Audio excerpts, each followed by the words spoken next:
दिल्ली दवा घोटाले पर बड़ी खबर आई है। टोपी ट्रांसफर में केजरीवाल सरकार जो है वो जुटी हुई नजर आ रही है। लैब रिपोर्ट के खुलासे पर बोलने की जगह अब बात को घुमाया जा रहा है। कंज्यूमेबल की सीबीआई जांच के आदेश जो हैं वो भी दिए जाएंगे, कहना है सौरभ भारद्वाज का। सौरभ भारद्वाज जो ये कह रहे थे कि मैं जांच नहीं कर सकता हूं, मैं बस आदेश दे सकता हूं, दवाई की जांच नहीं की जा सकती है। अब लैब रिपोर्ट में जो खुलासा हुआ है वो दवाइयां जो नहीं खाई जा सकती थी, जो फेल हो गई टेस्ट में, अब पूरी की पूरी बात को घुमाया जा रहा है। दिल्ली दवा घोटाला जो सामने आया, एलजी की ओर से बाकायदा सीबीआई जांच के आदेश उसको लेकर दिए गए हैं। हेल्थ मिनिस्टर सौरभ भारद्वाज का उससे जुड़ा हुआ एक और बयान जो है वो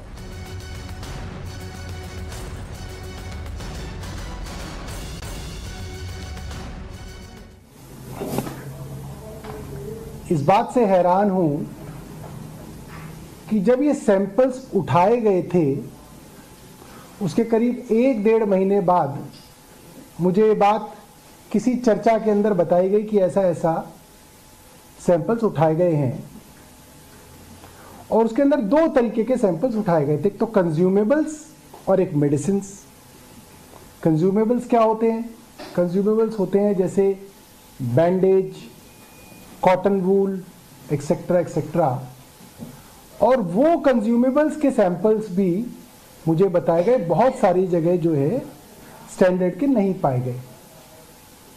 तो मैंने जब ये नोट देखा तो मुझे लगा कि शायद दोनों ही मामलों के अंदर सीबीआई की इंक्वायरी की सिफारिश की गई होगी। मैंने देखा कि कंज्यूमेबल्स के विषय में सीबीआई की इंक्वायरी नहीं दी गई। और कारण क्या है?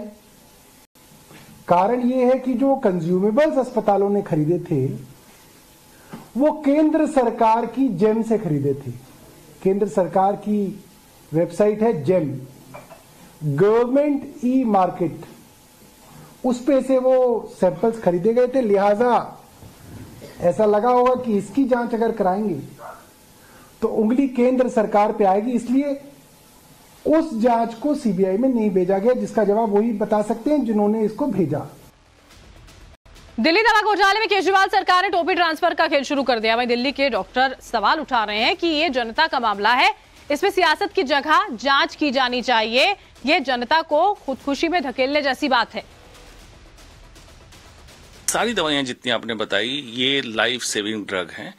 एम्लोडिपिन आपने बताया बीपी कम करने की दवा, किसी को अब दे रहे हैं बीपी बढ़ा हुआ, बीपी कम नहीं हुआ तो ब्रेन स्ट्रोक, हार्ट अटैक, इस तरह की लकवा की समस्या आएगी। जो मिर्गी की दवा है, मिर्गी कम नहीं हुआ, इंसान की जान जा सकती है। इन दवाइयों का सेवन गरीब मरीज अपने सेहत के लिए ब्लाइंड आंखों से बिल्कुल भरोसा करके करते रहे हैं और ये दवाइयां स्पूरियस या नकली मिली हैं। अब इसके ऊपर एलजी साहब ने एक सीबीआई की जांच इनिशिएट की है। उस जांच से पता चलेगा कि ये आरोप वाकई सच है या नहीं, और अगर यह आरोप सच है तो ये सिर्फ हेल्थ केयर सिस्टम पे ही नहीं, ये पूरी ह्यूमैनिटी पे एक बहुत बड़ा धब्बा है। दिल्ली दवा घोटाले पर बीजेपी का भी हल्ला बोल शुरू हो गया। दिल्ली के स्वास्थ्य मंत्री के इस्तीफे की मांग जो है वो यहां पर बीजेपी की ओर से की जा रही है। जनता के बीच में दवा घोटाले का सच बीजेपी रखने वाली है। दवा घोटाले के खिलाफ घर घर कैंपेन चलाया जाएगा। ये बड़ी खबर हम आपको बता रहे हैं। दिल्ली दवा घोटाले पर ये बड़ी खबर सामने आई है। भारतीय जनता पार्टी लगातार हमलावर है। स्वास्थ्य मंत्री का इस्तीफा यहां पर मांगा जा रहा है। केजरीवाल सरकार तो टोपी ट्रांसफर में जुटी हुई है, लेकिन अभी फिलहाल बीजेपी ने यह कहा है कि वो घर घर कैंपेन चलाने वाली है। दुर्भाग्य दिल्ली राजधानी का, जो अरविंद केजरीवाल लोगों के सम्मान के लिए, लोकतंत्र के लिए, लोगों की सेवा के लिए आया था, वो दवाइयां नकली मोहल्ला क्लिनिक और सरकारी अस्पतालों में 100 करोड़ का प्रोविजन डालकर 100 करोड़ अपने चहेते लोगों को टेंडर देकर और नकली दवाइयां वहां पर बिकवा रहे थे, हॉस्पिटल में दिलवा रहे थे। मोहल्ला क्लिनिक में इलाज करने वाले लोग कौन थे? आम दिल्ली की जनता थी। तो आज अगर वो इस समन को लेने से इनकार कर रहे हैं, अभी तो दवाइयों के घोटाले में भी समन केजरीवाल साहब आने वाला है, तो बकरे की मां कब तक खैर बनाएगी? अगर आपने कुकर्म किए हैं, भ्रष्टाचार किए हैं, एक विभाग बता दो। दिल्ली जल बोर्ड में घोटाला, ट्रांसपोर्ट में घोटाला, शराब का घोटाला। और हमारे सहयोगी पुलकित नागर इस वक्त लाइव हमारे साथ जुड़ चुके हैं। पुलकित, सौरभ भारद्वाज कंज्यूमेबल्स और न जाने कौन कौन से शब्दों का इस्तेमाल करके पूरे के पूरे मामले को घुमाने के प्रयास करते हुए समझ में आ रहा है, नजर आ रहे हैं। अभी फिलहाल की अगर हम बात करते हैं जांच की और उसके अलावा ये जो राजनीति चल रही है, पूरी बात पूरा मामला पहुंचा कहां तक है? देखिए, अगर इस बार देखें तो ये शायद मेरे ख्याल से पहली बार है जब जांच के लिए दिल्ली सरकार भी कह रही है, जांच के लिए उपराज्यपाल भी लिख के दे रहे हैं। उपराज्यपाल ने सीबीआई जांच के लिए लिख के दिया है, दिल्ली सरकार कह रही है कि हेल्थ सेक्रेटरी के खिलाफ एक्शन होना चाहिए क्योंकि उनको लेकर हम पहले भी उपराज्यपाल को शिकायत कर चुके हैं। दूसरी बात, जो कंज्यूमेबल वाली बात जो सौरभ भारद्वाज कर रहे हैं, सूत्र ये बताते हैं कि इसे लेकर पहले से ही एसीबी जांच कर रही है, यानी कि वो भले ही सिफारिश में ना हो उपराज्यपाल की सीबीआई को लेकर, लेकिन उसकी जांच पहले से ही चल रही है। जब ये नमूने आए थे उसके बाद एक शिकायत दर्ज हुई थी जिसमें एसीबी इस मामले की जांच कर रही है, ये उपराज्यपाल दफ्तर के सूत्र बताते हैं। तो ऐसे में दोनों चीजों पर जांच चल रही है, एक की सिफारिश उपराज्यपाल की तरफ से दी गई है, दूसरा जो सवाल सौरभ भारद्वाज उठा रहे हैं उस जांच को पहले से ही एसीबी को सौंप दिया गया है, वो एसीबी इस मामले की जांच कर रही है, ये सूत्र बताते हैं। लेकिन जो सबसे बड़ी इस बारे में बात है वो ये कि दोनों तरफ से, चाहे वो दिल्ली सरकार के मंत्री हो चाहे वो उपराज्यपाल की सिफारिश हो, दोनों ही तरफ से इस मामले को लेकर जांच की बात कही जा रही है। अंतर सिर्फ इतना है कि जो उपराज्यपाल की तरफ से सिफारिश की गई है वो सरकार की ओर इशारा करती है कि सरकार की तरफ से लापरवाही बरती गई, और जो सौरभ भारद्वाज कह रहे हैं वो सेक्रेटरी हेल्थ की तरफ इशारा कर रहे हैं कि सेक्रेटरी हेल्थ काम ठीक से नहीं कर रहे थे। बिल्कुल, वो आरोप प्रत्यारोप का दौर यहां पर चल रहा है। लेकिन पुलकित, सवाल उन मरीजों का है जो इन दवाइयों का सेवन कर रहे थे, उनकी जान पर खतरा था, डॉक्टर्स की ओर से ये बातें कही जा रही हैं पुलकित।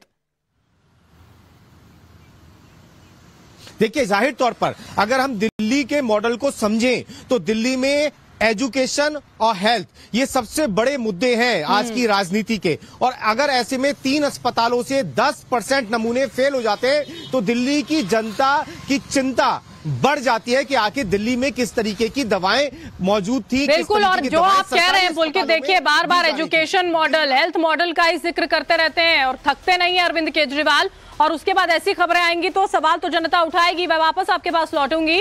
नकली दवाई पर आईएमए चीफ डॉक्टर शरद अग्रवाल का बयान सामने आया है। उन्होंने ये कहा कि सरकार को सख्त एक्शन लेना चाहिए। ये बड़ी खबर इस वक्त के बता रहे हैं आपको। नकली दवाई जो है वो जान भी ले सकती है, नकली दवाई बीमार को और ज्यादा बीमार कर सकती है, और ज्यादा तबीयत जो है वो खराब हो सकती है। ये यहाँ पर बयान जो है आईएमए चीफ का सामने आया है, और ये बहुत ही खतरनाक है। स्पूरियस मेडिसिन्स मरीज को बहुत नुकसान कर सकती हैं। नुकसान इन द सेंस, अगर वो दवाई वैसे नुकसान ना करेगी जिस रोग के लिए दी जा रही है, अगर वो रोग सही नहीं होगा तो उसके कॉम्प्लिकेशन बढ़ते जाएंगे। तो ये चीज वास्तव में बड़ी घातक है और इस चीज पे एक सख्त एक्शन होना चाहिए। और मुझे मेरी नॉलेज में है कि हेल्थ मिनिस्ट्री ने काफी इस पे सख्त कार्रवाई पिछले 6-7 महीने में, 1 साल में करी है, और आपकी नॉलेज में होगा कई सारे बैचेस और कई सारी कंपनी बंद करी गई हैं जो स्पूरियस ड्रग्स बनाती थी। तो आई एम श्योर धीरे धीरे इस पे काम हो रहा है और सब चीजें कंट्रोल में आएंगी। और केजरीवाल सरकार पर लगे दवा घोटाले के नए आरोपों पर कांग्रेस भी कह रही है कि जांच होनी चाहिए क्योंकि ये आम आदमी से जुड़ा हुआ मामला है, उनकी जान से खिलवाड़ बर्दाश्त नहीं किया जाएगा।